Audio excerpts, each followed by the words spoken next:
Hello नमस्कार दोस्तों, स्वागत है आप सभी लोगों का आपके अपने यूट्यूब चैनल डीओपी एग्जाम पर यानी डिपार्टमेंट ऑफ पोस्ट एग्जाम पर।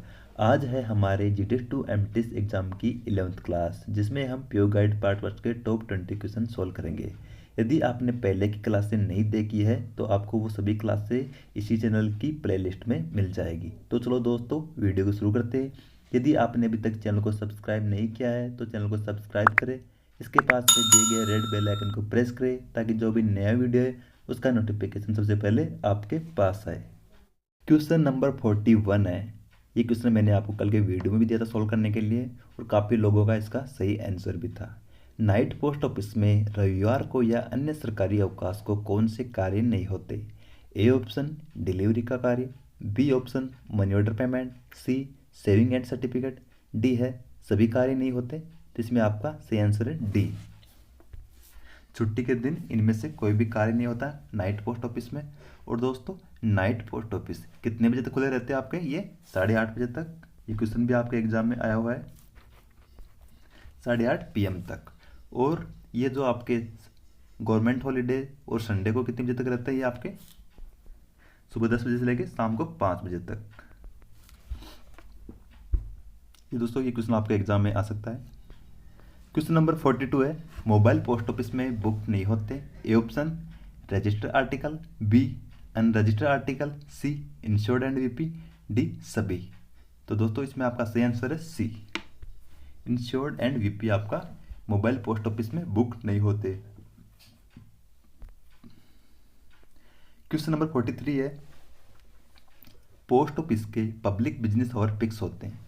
ए ऑप्शन वहाँ की लोकल कॉन्वेंशंस के आधार पर, बी वहाँ की मेल के आने के आधार पर, सी वहाँ की मेल के जाने के समय के आधार पर। तो इसमें आपका सही आंसर है सी, 1 2 3 तीन ऑप्शन सही है। क्वेश्चन नंबर 44 है। सामान्य दिनों में प्रिंसिपल पोस्ट ऑफिस में कितने समय तक डाक टिकट और पोस्टल स्टेशनरी सेल कर सकते हैं? A option 6 to 7 hour, B option 5 hour, C आपका 3 आवर, डी है कार्यालय के वर्किंग आवर तक। तो इसमें आपका सही आंसर है डी, टिकट सेल हम कार्यालय के वर्किंग आवर तक कर सकते हैं। क्वेश्चन नंबर 45 है। सामान्य दिनों में प्रिंसिपल पोस्ट ऑफिस में booking, register and insured article and VP article कार्य कितने बजे तक होता है? A option 6 to 7 hour, B option 5 hour, C है 3 आवर, डी है working hour of the office. तो क्वेश्चन नंबर 45 में आपका सही आंसर है दोस्तों, इसमें सामान्य दिनों में प्रिंसिपल पोस्ट ऑफिस में बुकिंग आपके 6 to 7 आवर होती है, इसलिए आपका सही ऑप्शन है ए।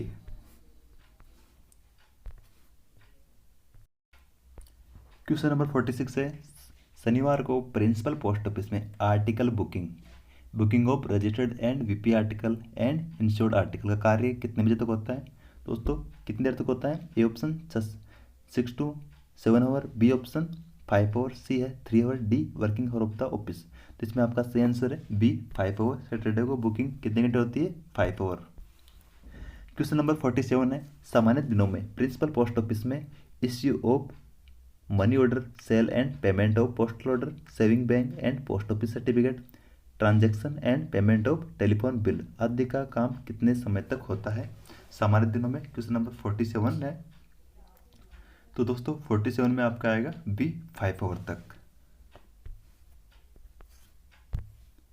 क्वेश्चन नंबर 48 है।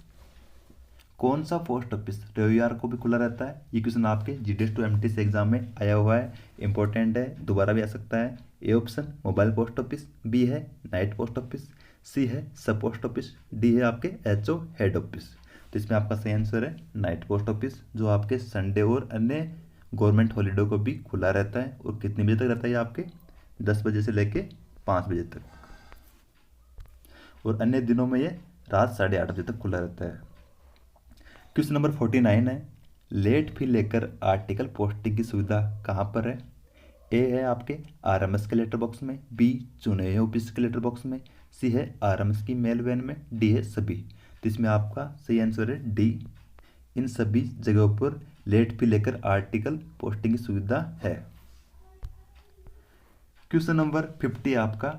मशीन फ्रैंक्ड आर्टिकल कहाँ पोस्ट नहीं करने चाहिए?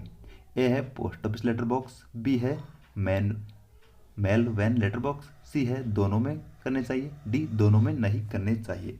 तो इसका आपका सही आंसर है डी, दोनों में ही नहीं करना चाहिए। और दोस्तों यदि आप फ्रैंक्ड आर्टिकल इनमें पोस्ट करते हो तो उन्हें हम क्या मानेंगे, अनपेड।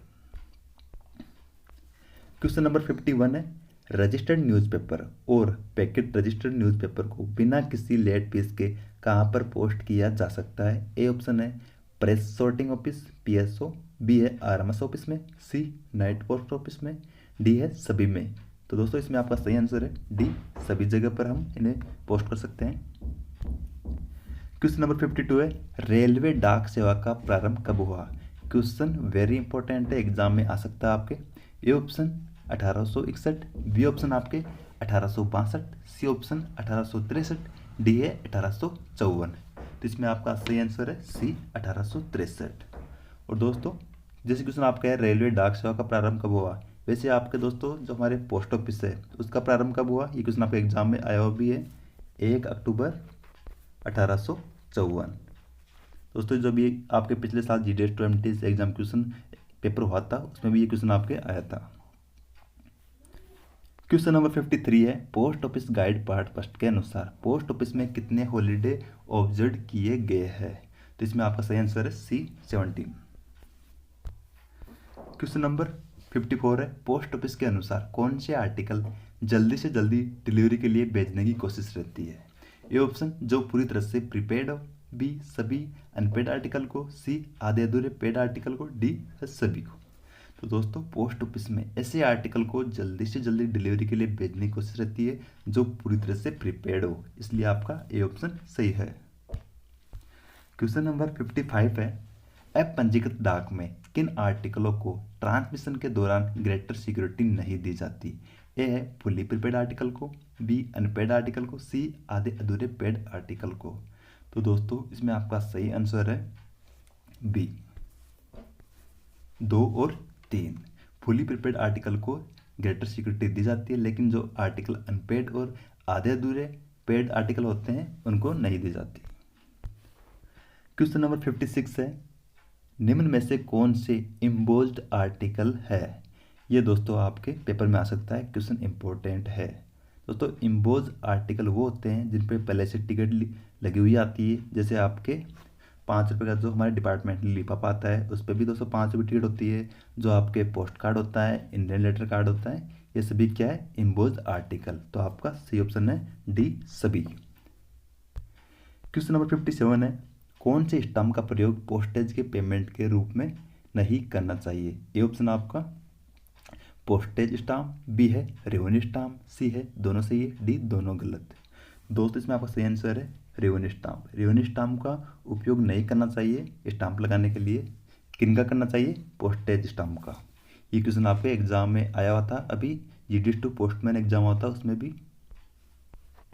क्वेश्चन नंबर 58 है, पोस्टेज चार्ज पेड करने के कौन कौन से माध्यम में। ए पोस्टेज स्टाम्प द्वारा, बी जो सेकंड आपका इम्बोज स्टाम्प द्वारा, तीसरा आपके फ्रैंकिंग मशीन द्वारा, चौथा है राजस्व टिकट। तो इसमें आपके दोस्तों पहला ऑप्शन सही है, पोस्टेज स्टाम्प लगाकर भी हम चार्ज पेड कर सकते हैं। दूसरा भी सही है इम्बोज स्टाम्प, इसमें दोस्तों आपके जैसे 5 रुपये का आपका लिफाफा है, एनवलप है, तो उसमें बुकिंग टाइम आए आपके 5 रुपये कम हो जाते हैं। तीसरा भी सही है फ्रैंकिंग मशीन जो आप इनकी मोहर होती है उनके द्वारा भी। तो इसमें आपका चौथा गलत है, तो आपका पहला दूसरा और तीसरा आपका ये ऑप्शन सही है। क्वेश्चन नंबर 59 है, विदेशों से जो फिलेटेली के ओवरसीयर ऑर्डर आते हैं वो कहाँ आते हैं। ये क्वेश्चन दोस्तों आपके GDS 2 पे का एग्जाम होता है उसमें भी आया था। A option Mumbai GPO, B Delhi GPO, C Kolkata GPO, D है गुजरात GPO। तो इसमें आपका सही आंसर है ए। दोस्तों आपके लिए फ्रैंकिंग मशीन का एक अलग से वीडियो बनाया जाएगा, उनसे रिलेटेड 1 से 2 क्वेश्चन आपके हर एग्जाम में पूछे जाते हैं। क्वेश्चन नंबर 60 है, पोस्टेज स्टाम्प पर डिनोमिनेशन कौन तय करता है।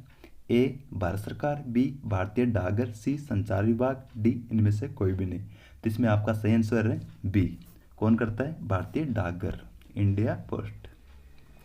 क्वेश्चन नंबर 61 है, प्रत्येक लेटर पैकेट या पार्सल पर कम से कम कितने पोस्ट ऑफिस के डेट स्टाम्प होने चाहिए। ये क्वेश्चन दोस्तों आपके पिछले साल एग्जाम में पूछा गया था और इसका आंसर हम अगले वीडियो में करेंगे। आपको कमेंट करके बताना है इसका सही आंसर क्या होगा। तो दोस्तों ये वीडियो हमारा पूरा हो गया है 20 महत्वपूर्ण क्वेश्चनों का। तो मिलते हैं अगले वीडियो में अगले 20 महत्वपूर्ण क्वेश्चन के साथ।